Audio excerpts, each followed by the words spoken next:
মেসিকে এখন যে কেউই আটকাতে পারে, এমন মন্তব্য করলেন সাবেক কলম্বিয়ান স্ট্রাইকার। লিওনেল মেসিকে এখন যে কেউই আটকাতে পারে।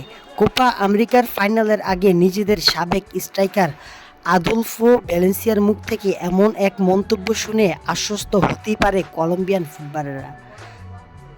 বাংলাদেশ সময় সোমবার ভোরে লাতিন আমেরিকার ফুটবল শ্রেষ্ঠত্ব লড়াইয়ে নামবে আর্জেন্টিনা ও কলম্বিয়া, যেখানে কলম্বিয়ার সামনে সবচেয়ে বড় পরীক্ষা দিতে যাচ্ছে আর্জেন্টিনার অধিনায়ক লিওনেল মেসি।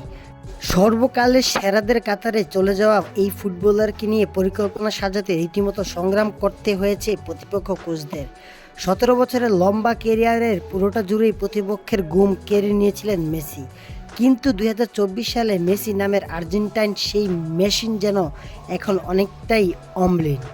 চলতি কোপা আমেরিকায় করেছেন মোটে 1 গোল, করিয়েছেন আরও একটি। পরিসংখ্যান মেসি সুলভ নয় মোটেও, সে কারণেই কিনা নিজ দলের খেলোয়াড়দের সান্ত্বনা দিলেন আলফ্রেদো ভ্যালেন্সিয়া। আর্জেন্টিন গণমাধ্যম টিওয়াইসি স্পোর্টসের এক অনুষ্ঠানে তার বক্তব্যে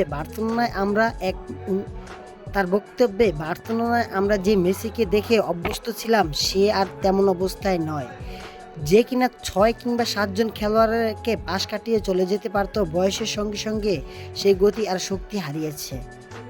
56 বছর বয়সী এই স্ট্রাইকারের মন্তব্য, মেসির বিরুদ্ধে এই সুযোগই নেওয়া উচিত। এটা এমন একটা সুবিধা যেটা আমাদের আদায়ের চেষ্টা করা উচিত। সে যা অর্জন করেছে সেসব না করেই বলছি, এখন মেসিকে যে কেউই আটকাতে পারে।